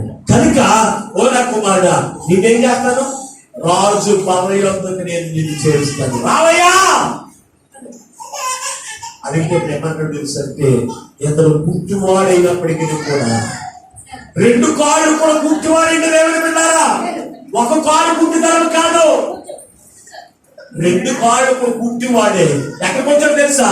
ప్రభు యొక్క బల్ల యొద్దకు వచ్చి రాజు కుమారుల్లో ఇతను కూడా ఒక కుమారుడైనట్లు భోజనము చేస్తున్నాడు. అంటే ఇతను రాజు కాదా? ఎప్పుడు బల్ల యొద్దకు చేర్చబడక ముందు ఇతను రాజు కాదు. కానీ రాజు యొక్క బల్ల యొద్దకు ఎప్పుడైతే చేర్చబడ్డాడో, రాజు బల్ల యొద్ద ఎవరు కూర్చుని భోజనం చేస్తారు? పనివారు చేస్తారా? రాజు బల్ల యొద్ద ఎవరు చేస్తారు? రాజు కుమారులే భోజనం చేస్తారు. అవునా? రాజు కుమారులే భోజనం చేస్తారు. ఈ రోజున నిన్ను నన్ను కూడా రాజులకు రాజు యేసుక్రీస్తు ప్రభువారు ఆయన నిన్ను నన్ను కుమారులుగా చేర్చుకుని ఆయన బల్ల యొద్ద మనందరికీ కూడా ఒక విందు సిద్ధపరిచాడు. ఏమిటో యొక్క విందు? ప్రభు యొక్క శరీరము రక్తం అనేటువంటి విందు సిద్ధపరిచాడు. ఆ విందు ఎవరికి పడితే వారికి పెట్టేటువంటి విందు కాదు. నువ్వు ఎంత సామంతుడు కలిగి ఉండవచ్చు, ఎంత గొప్ప అధికారం కలిగి ఉండవచ్చు, ఎంత ఉన్నతమైన స్థితిలో కూర్చుని ఉండవచ్చు, అయినప్పటికీ కూడా ఆ విందుకు అర్హుడు కాదు. ఎప్పుడో తెలుసా? యోర్దాను నది దాటవచ్చు. యోర్దాను నది దాటితే విందులో నువ్వు కూర్చోవచ్చు. రాజు కుమారుడు ఒకడైనట్టుగా మెఫీబోషెతు ఏం చేశాడు? ఆ రాజు బల్ల యొక్క ఏం చేశాడట? ఎప్పుడు వచ్చి చేశాడు? భోజనం మీద రాశాడు. ఎప్పుడు? అందరూ చెప్పండి. సదాకాలం అంటే ఎప్పుడు? సదాకాలం అంటే ఈ లోకంలో మనం జీవించినంత సదాకాలం కాదు. మా అయితే మనం 2 సంవత్సరాలు బతుకుతాం, 60 సంవత్సరాలు, 70 సంవత్సరాలు. ఇది సదాకాలం కాదు. సదాకాలం అంటే నిత్యము జీవించడం. నిత్యము జీవించినంత కాలము అతని బ్రతుకు కాలపర్యంతము రాజు బల్ల యొద్ద భోజనము చేయించవచ్చును. ఎంత గొప్ప ఆశీర్వాదం! నీవు ఈ లోకంలో జీవించినంత కాలమే ప్రభు యొక్క శరీర రక్తము ముగించి ఈ జీవితం అయిన తర్వాత నరకంలో కూర్చోవడం కాదు. కొంతమంది అంతే బాప్తిసం తీసుకుంటారు. నేను ఎప్పుడు తెలుసా? ప్రభు శరీర రక్తానికి మరి నిత్యము సదాకాలము పరమ రాజ్యంలో కూర్చుని ప్రభుత్వం విందు చేయాలని దానికి దేవుడు ప్రభు చూపిస్తానికి మాట్లాడరే. ఇతను దేవుడి యొక్క పిలుపును అందుకునే ఇతను రాజు బల్ల యొద్దకు పిలువబడిన ఇతను రాజు కుమారులో ఒకరైనట్లుగా అక్కడ ఏం చేశాడంట? సదాకాలము భోజనము చేయించవచ్చు అని రాసి అక్కడ ఏం చేశాడంట? అతడును మరొకసారి చెప్తామా? 12వ వచనం. మెఫీబోషెతుకు తనకు ఒక చిన్న కుమారుడు నేను, వారి పేరు మేక, మరియు షేబా ఇంటి వారు కాపురం ఉన్న వారందరూ మెఫీబోషెతుకు దాసులుగా ఉండేవి. చూడండి కొంతమంది అనేక మందిని పరలోకముకు చేర్చేవాడు. ఒక కుంటివాడే, 2 కాళ్ళు కుంటివాడండి. ఒక కుంటి ఒక్కరు కాదే, 2 కాళ్ళు కుంటివాడే అతను దేవుని యొక్క బల్ల యొద్దకు చేర్చబడ్డాడు.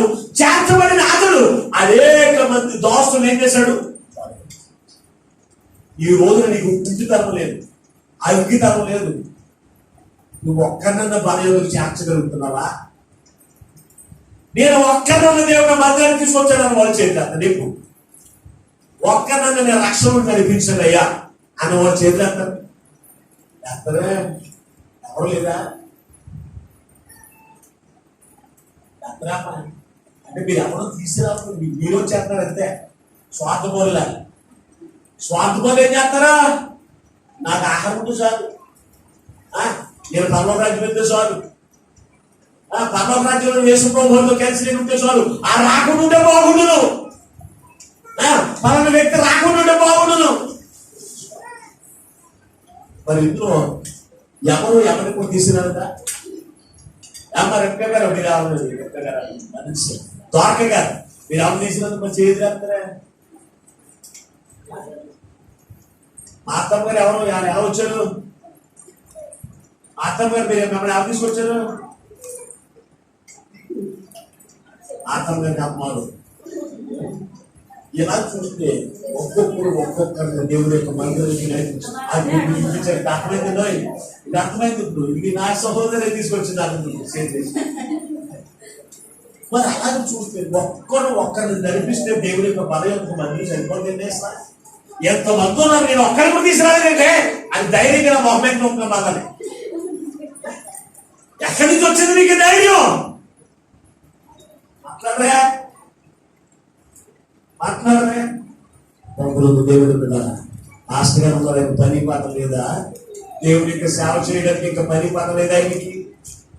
ఆయనైనా అందరినీ నడిపించుకునేది, ఆయనైనా దేవుడి యొక్క మందిరాన్ని నడిపించుకునేది. మీకు బాధ్యత లేదా? దావీదు ఒక 2 కాళ్ళు కుంటి వాడిని దేవుడి యొక్క బల యొద్దకు నడిపిస్తే అనేక మంది దోసులైన వారిని బల యొద్దకు నడిపించాడు కదా. నిన్ను ఒక్కడిని దేవుడు తన ఆత్మ చేత దేవుని యొక్క దోషులతో దేవుని యొక్క మందిరానికి నడిపిస్తే నువ్వేం చేయాలి? నీ ఇంకో పన్న దేవుని యొక్క మందిరాన్ని నడిపించాలి. నడిపించబడిన వారు ఇంకొకటి దేవుని యొక్క మందిరానికి నడిపించాలి, దేవుని యొక్క పదయోధులు చేర్చాలి. కొంతమంది పదయోధులు త్వరగా తినే యోగ్యత ఉన్నదండి మన భావన కదా. అనేకమైన సంవత్సరాల నుంచి బాధ్యత చూస్తా ఉండదు, తినడానికి చూస్తాం. అది రక్షణ ఉండదు కదా తీసుకోవడానికి. ప్రభునందు అత్యంత ప్రియమైన దేవుని బిడ్డ, మీరు ఒక్కసారి ఆలోచన చేయండి. మీకు నవ్వులాంటిగా ఉంటుందేమో కానీ నేను ఎంతో వ్యాధులతో చెబుతున్నటువంటి మాట, ఎంతో బాధతో దుఃఖంతో చెబుతున్నటువంటి మాట అండి. దేవుని బిడ్డ, మీరు దేవుని యొక్క మాట వినకుండా, దేవుని యొక్క మాట ప్రకారం మీరు నడుచుకోకుండా మీ ఇష్టానుసారంగా జీవిస్తూ ఉండగా దేవుడు నీ కొరకు ఒక గొప్ప ఆశీర్వాదాన్ని సిద్ధపడితే అది నువ్వు పొందుకోలేకపోతావు అంటే దేవుడి యొక్క సేవకులకి ఎంత వేదనండి. రాజు కుమారుడిగా కుమార్తెకి జీవించండి అంటే నేను ఎందుకు పనికిరాను, దౌర్భాగ్యుడిగా లోకంలో తిరుగుతాను అని నువ్వు తిరుగులాడుతూ ఉంటే దేవుడికి సేవకుడికి సంతోషమా? నిన్ను బట్టి దైవజనుడు సంతోషించకపోతే నీ జీవితం ఆశీర్వాదం ఉంది. యెరూషలేమును చూసి యేసు ప్రభువు కన్నీరు కార్చాడంటే యెరూషలేము పట్టణం అంతా కాల్చివేయబడింది. ఒక ఇటుక మీద ఇటుక కూడా లేకుండా కూల్చివేయబడింది. కానీ కారణం తెలుసు అంటే ఆ పట్టణాన్ని చూసి యేసయ్య గుర్తించి ఈ రోజు నిన్ను బట్టి దైవజనుడు గుర్తిస్తున్నాను. ప్రియమైనటువంటి దేవుని బిడ్డ, నీవు పాపముల చేత అపరాధముల చేత లోకములో తిరుగులాడుతూ ఉండగా దేవుడు ఆయన కుమారుడిగా కుమార్తెగా నిన్ను చేసుకుని ఆయన బల యొక్క ఆయన సిద్ధపరిచిన విందులో నిన్ను కూడా కూర్చోబెట్టి ఆ విందు ద్వారా నువ్వు ఆశీర్వదించబడాలని దేవుడు కోరుకుంటూ ఉంటే నీ జీవితం ఎలాగుంది? బల యొక్క రావడం అంటే బల దగ్గరికి వచ్చి ప్రభు శరీరంతో తినడం కాదు. బల యొక్క నడిపించబడిన నీవు పాటలు పాడి వారితో పాటలు పాడాలి. అవునా? మాట్లాడరే? బర్జిల్లా ఏమంటున్నాడు? అయ్యో మన ఎందుకు రామంటున్నావయ్యా, నాకు 80 సంవత్సరాలు నేను పాటలు పాడలేను, పాటలు పాడేవారు పాడుతూ ఉంటే నాకు ఏం పడదు, నువ్వు చెప్పే వాక్యం నాకు అర్థమవుతాడు. I don't know. నడు మన ఎందుకు నడు అని తీసుకున్నాడు. వారితో కలిసి ఈ రోజు నువ్వు ఆరోగ్యవంతులుగా ఉన్నావు, ఆశీర్వాదం చదవలేకపోతున్నావు, తినడానికి ఆహారం దేవుడికి ఇస్తూ ఉన్నాడు, ఆరోగ్యాన్ని దేవుడికి ఇస్తూ ఉన్నప్పటికీ పాటలు పాడలేని ఇప్పుడు పరిస్థితి అనేది. పాటలు పాడడానికి కూడా సమయం లేని విషయాలు. ఎప్పుడు చూసినా ఎక్కడ ఉంటాం? ఈదుల్లోనే తిరుగుతూ ఉంటాం. ఎప్పుడు చూసినా టీవీల దగ్గర కూర్చుని ఉంటాం. అమ్మా ప్రార్థన అసలు ఖాళీ లేదండి, ఆదివారమే ఖాళీ లేదండి. మన సహోదరు చెప్తుంది, మొన్న ఆదివారం ప్రార్థనకి రాలేదండి, వారం అంతా పని లేదండి నాకు. మరి ఆమెకి ఆ విశ్వాసం చూడండి, నాకు రక్షణ పొందలేదు. మీకు ఇప్పటికీ అర్థమైపోయింది. ఆమె ఎవరు ఏమంది? మొన్న ఆదివారం ప్రార్థనకి రాలేదండి, ఈ వారం అంతా నాకు పని లేదండి, చాలా హ్యాపీగా ఉందండి నాకు.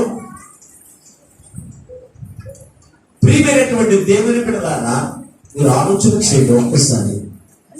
ఆదివారం నువ్వు ప్రార్థనకి రాకపోతే పని లేదు, ఆదివారం నువ్వు ప్రార్థనకి రాకపోతే నీకు ఆరోగ్యం లేదు, హాస్పిటల్ పోలే, ఈ హాస్పిటల్ వేల ఉంది, అక్కడ ధనానంతో డాక్టర్ సంతోషంగా ఇచ్చేస్తాం. అయినప్పటికీ దైవ సన్నిధి మనకు తిరుగుతాడు. అయ్యో నేను ప్రార్థనకి వెళ్ళట్లేదు, దేవుని యొక్క ఆరోగ్యం పొందుకోలేకపోతున్నాను, దేవుని యొక్క బలాన్ని పొందుకోలేకపోతున్నాను, దేవుని యొక్క ఆశీర్వాదం పొందుకోలేకపోతున్నాను. అయ్యో అది వ్యాధులు అసలు నీకు ఉంటుందా? మాట్లాడరా? వ్యాధం లేదు కనుక నేను మాట్లాడట్లేదు అయ్యారు. మీరు అర్థం చేసుకోండి. ఏంటంట? నాకు వ్యాధం లేదు కనుక నేను మాట్లాడట్లేదు, మీరు అర్థం చేసుకోండి. ఎంత ప్రశ్న జవాబు భాస్కర్ గారు చెప్పుకోవాలి. మీ భాస్కర్ గారు అంత గొప్పోడు, అవునా? మీ భాస్కర్ గారు అంత గొప్పోడు, ఎందుకంటే ప్రశ్న జవాబు అయిందే. మా మనసు ఎటువంటి ఇనుము మనసు కలిగినటువంటి వారము, రాతి గుండె మనసు కలిగినటువంటి వారము, మా ఇనుము మనసు కలగదా? ఇనుమే మన ఊగుతుందా? ఇనుము ఊగుతుందా? ఇనుముక కనుక దేవుని కొన్నారా ఎనప మనస్తత్వము కలిగిన బర్జిల్లా మనసే దావీదు చెప్తున్న వాక్యానికి ఏమైపోయింది? తన మనసు అయిపోయి కరిగిపోయింది. అయ్యో నేను 80 సంవత్సరంలో ప్రాయం కలిగిన వాడిని, నేను ఎంత మాత్రం బల యొక్కకు రాలేదు, రాజు బల యొక్కకు రాలేదు, అక్కడ పాట పాడలేదు అని సాగులు చెప్తూ ఉన్నప్పటికీ కూడా అతను చెప్పిన మాటలు బట్టి దేవుని సన్నిధికి నడిపించబడ్డారు, పాటలు పాడేవారితో ఏకీభవిస్తాడు. ఈ రోజున నీ జీవితం ఉంది. ఆలోచించే చేర్చబడిన నీవు నీ పని అయిపోయిందని కూడా లేదు. నీ మరణ కాలం సమీపించే వరకు దానిని ఎలాగైతే అనేకులు మన యొక్కకు చేర్చుతూ ఉన్నాడో అలాగే చేర్చేటువంటి వారు నీకు ఉండాలి. మనుషులందరూ కూడా పో మార్గం నేను కూడా పోతున్నాను. మొదటి రోజున రాసిన 2వ అధ్యాయం 1వ వచనంలో అదే మాట్లాడి, నరులందరూ పో మార్గం నేను కూడా పోవచ్చు నా కుమారుడా అని చెప్పి ఊరుకోలేదండి. ఏమంటాడు? బజ్జలు అయ్యేటువంటి వ్యక్తి ఒకడున్నాడు. ఇదిగో అతన్ని కూడా నీ బల యొద్ద చేర్చుకోను. యేసు ప్రభువు నిన్ను నన్ను కూడా ఆయన పని యొక్క కూర్చోబెట్టడానికి సకల విధములుగా నేను సంతృప్తి ఉన్నాను. సకల విధములుగా ఆయన తన దోస్తులే కావచ్చు, సహోదరులే కావచ్చు, నీ యొక్కకు నడిపిస్తూ ఉన్నాడు. మన మందిరంలో సహోదరు ఉంది, మంచి భర్త ఉన్నాడు, కుమారుడు ఉన్నాడు, కోడలు ఉన్నారు, కూతురు ఉంది, అలాగే అల్లుడు ఉన్నారు, మనవలు ఉన్నారు. అయినప్పటికీ కూడా కుటుంబం నుంచి వేరొక ప్రాంతంలో పేరబడింది. అప్పుడు నేను అన్నాను, అది దైవ చిత్తమై ఉండదు, నువ్వు బాధపడదమ్మా, ప్రార్థన చేయి. నీ పట్ల ఇక్కడ నుంచి దేవుడిని ఎంతమందిని దేవుడి యొక్క సన్నిధికి, దేవుడి యొక్క బలకి నడిపించాలో అది నాకు తెలియదు. అప్పుడు నడిపించబడిన తర్వాత అప్పుడు నీవే అనుకుంటా, అందుకే రానని నడిపించామని అనుకుంటా ఉన్నా. నువ్వు బాధపడద్దు అన్నప్పుడు, అయ్యా అటు రీతిగా నా జీవితంలో జరిగినట్టుగా ప్రార్థన చేయండి అయ్యా. అది దేవుడి యొక్క దోషుడికి కావలసిన అంతకన్నా మాకు ఇంకేమీ అవసరం లేదు. అంతకన్నా మాకు ఇంకేమీ అవసరం లేదు. దావీదుకి ఎవరు లేరు, కుమారులు లేరా, కోడలు లేరా, రాజ్యం లేదా. అయినప్పటికీ కూడా తన కుమారుడు తాగడం ఏమిటి, ఎక్కడికో గిలాదు యొక్క దేశంలోకి వెళ్ళడం ఏమిటి, అక్కడ నుంచి ఒక కుటుంబాన్ని రాజు మన యొక్కకి చేర్చడమే. మళ్ళా తన కుటుంబంలో చేరిపోతే నా కుమార్తె ఓడనే ఉండేది. దేవుడు తన పనిని నెరవేర్చుకోవడానికి ఒక్కొక్కసారి నడిపిస్తాడు. యోసేపుని ఫరో దేశం అని ఐగుప్తు దేశంలో కూడా రక్షించడానికి, ఐగుప్తు దేశంలోని ఇశ్రాయేలు ప్రజలందరినీ కూడా కానాను దేశంలోకి నడిపించడానికి దేవుడు ఆ ప్రాంతానికి నడిపించలేదా? యోసేపుని మరలా తన కుటుంబంలోకి చేర్చలేదా? కనుక దేవుడి యొక్క కుమార్తె మన పని, మన ఇంటి పని, మన కుటుంబ పోషణ కొరకు ప్రతి విషయంలో కూడా నీవు మరణించే వరకు నీ పనులైతే చేసుకుంటున్నావు. దేవుడి యొక్క పనిని కూడా మనం ఏం చేయకూడదు, పక్కన పెట్టి మనం పని చేసుకోవడం కాదు. దేవుడి పని చేయాలి. అయ్యో నేను మరణమైపోతున్నాను అని దావీదు అతని యొక్క జీవితంలో అతను మరణమైపోతున్నాడనే సమయం వచ్చినప్పుడు, అతను మంచి మీద పడి ఉన్నప్పుడు తన కుమారుడు ఏం చేశాడు తెలుసా? ఇతనికి వెచ్చదానాన్ని కలిగి చేస్తే ఇతను బతుకుతారని చెప్పి ఒక కన్యకు తీసుకొచ్చి ఆయన పక్కన పడుకోబెట్టినప్పటికి కూడా అతను పాపం చేయాలన్న ఆలోచన అతనికి రాదు. దేవుడు తనకు అప్పగించిన పనిని దేవుడు తన పట్ల నెరవేర్చుకోవడానికి ఇష్టపడుతున్న పనిని చేయడానికి అతను ఇష్టపడ్డాడు. దేవుడి యొక్క బలం అనేక చేర్చాలి అనేటువంటి మనసు అతను మరణించేంత వరకు కూడా. ఈ రోజున మేము ఉన్నాం, ఆదివారం ప్రార్థన కోసం ఇంటికి వెళ్ళిన తర్వాత నువ్వు వాక్యం చదువు, ప్రార్థన చేసుకో. అంతేకాదు ఒక ఆత్మ నశించిపోతే ఆత్మ నీ కనపడుతున్నప్పటికీ కూడా వారి ఎదుట నీ ప్రేమను కనబరిచి వారిని కూడా దేవుడి యొక్క సన్నిధికి నడిపించాలి. వారికి కూడా దేవుడి యొక్క వాక్యములు, నీవు దేవుడి యొక్క సన్నిధిలో ఏ వాక్యం అయితే వింటూ ఉన్నావో ఆ వాక్యములు వారికి ప్రకటించి వారిని కూడా దేవుడి యొక్క బలకి చేర్చాలి అనే ఆలోచన ఉంటుందంటే మీకు ఉంటుందా? ఆదివారం మాత్రమే బైబిల్ ప్రతిరోజు క్యాలెండర్ వెళ్ళినట్లుగా ఆదివారం మాత్రం బైబిల్ పట్టుకు చేస్తాం. ఇంటికి వెళ్ళిన వెంటనే దాన్ని ఏం చేస్తాం, పక్కన పడేసి ఇంకా వాక్యము గుర్తుండదు, ప్రార్థన గుర్తుండదు. ఎవరిని నడిపిస్తావు నువ్వు?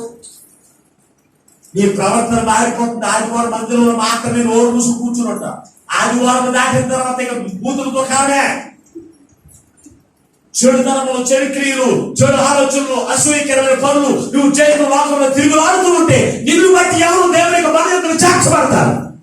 ఆలోచన చేస్తుందా? నాకు చాలా కోపం ఉండదు. ఎవరైనా ఒక మాట అంటే నేను సహించలేకపోయింది. ఒక మాట అంటేనే సహించలేకపోయింది. ఒక మాట అంటేనే రాకలి చూడు కొడతాకి వెళ్ళిపోయింది. అంత రోషము కలిగినటువంటి ఈ సంపూర్ణ ఏమైపోతుంది అంటే మాట్లాడుతుంది నోరు మూసుకుని కారణం తెలుసా? దేవుని యొక్క ప్రేమ. దేవుని యొక్క ప్రేమ ప్రభుత్వం చూసుకోండి. దేవానికి స్తోత్రం అని దేవుని స్తుతించుకుని ముందుకు వెళ్ళిపోతాడంటే చేతగాని వాడి కాదు, కానీ చేతనైనప్పటికీ కూడా ప్రభు యొక్క ప్రేమను బట్టి తగ్గించుకుని ముందుకు వెళ్ళడమే దేవుడి ఇచ్చిన మన ప్రేమను బట్టి అనేకులు దేవుడి యొక్క సన్నిధికి చేర్చబడే వాళ్ళు ఉంటారు. మనం చూపిస్తున్న ప్రేమను బట్టే అనేకులు దేవుడు సిద్ధపరిచిన ఆ విందు సిద్ధపరిచిన ఆ బలకు చేర్చేటువంటి మరి మనం ఉండాలి. ఉంటున్నామా? సహోదరులకి మీరు స్వార్థ ప్రకటించడానికి వెళ్ళుకున్నప్పుడు, ఎందుకంటే మేమందరం కూర్చుని ఆ మాటలు తెలుసా, వాళ్ళ క్రియలు తెలుసా, వాళ్ళ పనులు తెలుసా అని చెబుతూ ఉంటే అది దేవుని నామానికి అవమానం కాదా? వాళ్ళకి నేను స్వార్థ ఏం ప్రకటించగలుగుతాను? వారి కోసం నేను ఎలా ప్రార్థన చేయగలుగుతాను? ఆలోచన చేయండి. ఒక విశ్వాసాన్ని బట్టి ఒక అన్యులు దేవుళ్ళకు రాలేకపోతున్నారంటే ఎంత విచారం ఉంది, ఎంత విచారం. మా ఇంటి దగ్గర నుంచి ఎక్కడో ఉంటుంది చివర 1 కిలోమీటర్ ఉంటుంది. ముసలోడు ఎందుకుని బయట నడుచుకుంటూ వస్తాయి మధ్యలో గంట సేపు ముందు బయలుదేరుతారు ప్రార్థన. నేను ఆ 2 రోజులు ఆపి అడిగలేదు, అమ్మకి ఎంత వృద్ధాప్యంలో ఎంత దూరం ఎలా రాగలుగుతున్నావు ఏంటంటే, అయ్యగారు నేను గంట ముందే బయలుదేరానండి, ఇప్పటికి ఇక్కడ చేరని. 10 గంటలకు ఆవిడ ఇక్కడికి రావడానికి 9 గంటలకు ఇక్కడ బయలుదేరిందంట. బయలు తీసుకుని నడుములు ఆగి ఒక్కొక్క చోట ఆగుతూ మందిరానికి కిలోమీటర్ నడుచుకుంటూ వచ్చింది. ఇప్పుడు వస్తుంది కాదు. ఈ రోజున నీ ఇంటి దగ్గర దేవుని యొక్క మందిరం ఏర్పాటు చేసిన దేవుని యొక్క మందిరానికి రావడానికి నీకు మనసు ఉండట్లేదంటే నీవు ఎటువంటి ఇనప మనసు కలిగినటువంటి వారు ఒక్కసారి ఆలోచన చేయండి. ఎటువంటి రాతి మనసు కలిగిన వారు నీకు నీవే పరిశీలించుకోండి. నీవు ప్రభునందు దేవుని పెట్టాలి. యేసుక్రీస్తు ప్రభువారు నీ నా మనసు మార్చడానికి తన హృదయంలో బలిపుడు వెలిచింది తెలుసా? నీ మనసు నా మనసు కఠినమైన మనసు, రాతి కలిగిన మనసు, ఎనప మనసు ముఖ్యమై దేవుడి యొక్క ప్రేమ నీలోకి చేర్చుకుని ఆయన ప్రేమను బట్టి ఆయన బలయోగకు వచ్చి ఆయన స్తుతించి ఆయన మహిమపరిచి ఆయన నీ కొరకు సిద్ధపరిచిన ఆశీర్వాదములకు వారసులుగా ఉంటామని ఆయన ఏం చేశాడు తెలుసా? నీ కొరకు నా కొరకు ఆయన బలిపుడు భరించాడు. నీ కొరకు నా కొరకు గాయపరచబడింది ఎందుకో తెలుసా? నిన్ను నన్ను రక్షించి ఏం చేసుకోండి, పరలోక రాజ్యంలో నిత్యము శాశ్వత కాలము ఆయన మనతో కలిసి భోజనం చేయడానికి ఆయన కోరుకుంటూ ఉంటే నువ్వు శాశ్వత కాలము ఆయనతో నివసించి ఆయనతో కలిసి భోజనం చేయడానికి ఇష్టపడుతున్నావా? లేకపోతే నరకంలో కూర్చుని ఆ ఆరని అగ్నిలో కాల్చివేయబడడానికి ఇష్టపడుతున్నావా? ఆలోచించి. అందుకే ఒక్కసారి మోహన్ వచ్చినట్టు వాక్యం నేర్చుకున్నాను. మరొకసారి ఈ నా సహోదరుల నుండి అబ్షలోము నుండి పారిపోగా కిలాదీయుడైన బర్జిల్లయి కుమారులు నాకు సహాయం వచ్చింది. నీవు వారిని దయవుంచి నీ పనుల యొక్క భోజనము చేయి వారిలో వారిని చూసారు. దావీదు ఎలా చేస్తున్నాడు? ఈ రోజు ఎవరన్నా తీసుకొచ్చి అయ్యా ఈ భోజనం చేయ వారిలో ఈ పలానా సహోదరుని తీసుకొచ్చారు, ఈమెను కూడా చేర్చయ్యా అన్న వాళ్ళు ఎవరైనా కనపడుతున్నారు మందులలో? దావీదు మరణకాలం సమీపించినప్పుడు అతను ఇదిగో ఈ బల్ల యొక్క ఎవరైతే భోజనం చేస్తున్నారో ఆ భోజనం చేయవారు వీరిని కూడా చేర్చు, నీ కుమారులుగా రాజు కుమారులు ఈ వీరిని కూడా కుమారులుగా చేసుకో అని చేర్చేవారుగా ఉంటున్నారు. ఈ కలువల దినాల్లో, ఈ రాకడ దినాల్లో మనం చేయవలసిన పనులు తెలుసా? ఎంతవరకు నీవెవరిని దేవునిగా మన యొక్కకు చేర్చే మనసు ఇప్పటి వరకు నీకు లేదేమో. అందుకే రోజు దేవుడు నీతో మాట్లాడుతూ ఉండగా, అయ్యో నేను ఎంతకాలము దేవుని యొక్క బల యొక్కకు ఎవరిని తీసుకురాలేకపోయాను, దేవుని యొక్క బల యొక్క భోజనం చేసేవారు ఎవరిని కూడా చేర్చలేకపోయాను. ఈ వాక్యం విన్న తర్వాత సరే దావీదు వలె అనేకులను దేవుని యొక్క బల యొక్కకు తీసుకుని వచ్చి ఆ బల యొక్క భోజనము చేయవారిలో నేను చేర్చేటువంటి వారిగా అటువంటి మనసు నాకు దయచేయండి నాయనని ప్రార్థన చేయి. ఎప్పుడు చూసి నాకు అది కావాలి, ఇది కావాలి కాదు. దేవుని యొక్క చిత్తము నీ చూపులో నెరవేరుతున్న ప్రార్థించారు. అందుకే ప్రభా నీ కొరకు నా కొరకు లోకంలో వచ్చాడు. ఆయన రాజులకు రాజుగా మరల రానే ఉన్నాడు, ప్రభుల ప్రభుగా ఆయన మరల రానే ఉన్నాడు. ఆయన వచ్చే సమయానికి ఆయన యొక్క సదాకాలము భోజనం చేసే వారిగా మనం ఉండాలి. మేము విషయాలకు ఎలాగైతే సదాకాలము ఆయన రాజు దగ్గర భోజనం చేసే వారితో కలిసి భోజనం చేసేవాడిగా ఉన్నాడు, మనం కూడా సదాకాలం ఈ లోపల జీవించినంత కాలమే కాదు, సదాకాలం యుగ యుగములు క్రీస్తుతో కలిసి ఆయన బల యొక్క కూర్చుని భోజనం చేసే వరుసలో ఉంటాయి. అందుకే దేవుడు నిన్ను నన్ను రక్షించుకున్నాడు, ఆయన కుమార్తెగా పిలుచుకున్నాడు. అందుకే ఎక్కడైనా ఆయన వాక్యం ఎంతవరకు గ్రహించుకొని జీవిస్తే కనుక ఈ వాక్యం విన్న తర్వాత సరే నీ వయసు చూసుకోవద్దు, నీకున్న వంక చూసుకోవద్దు. నీవు గుర్తివాడని కానీ, నత్తివాడని కానీ, లేకపోతే మోగవాడని కానీ, లేకపోతే గుర్తివాడని కానీ సాగులు చెప్పేవారిగా ఉండడానికి వీల్లేదు. నువ్వు దేవుడి యొక్క పని యొక్క నడిపించబడను, నీవు అనేకుడు దేవుడి యొక్క పని యొక్క నడిపించేవారిగా ఉంటావు. అందుకే దేవుడు నిన్ను నన్ను కోరుకున్నాడు. ఆయన పని యొక్క నీ కొరకు నా కొరకు సిద్ధపరిచిన ఆయన శరీరము రక్తం, ఆయన శరీరము తిరుగు త్రాగువాడు. ఏమై ఉన్నారు? నిత్య రాజ్యం, నిత్య జీవము కలిగిన వాడు, నిత్యము జీవింపజేసేటువంటిది ఆయన తన యొక్క ప్రభు శరీరము రక్తమే. ఆయన శరీరమును ఆయన రక్తమును మనము పాల్పొందులు పొందుతాం.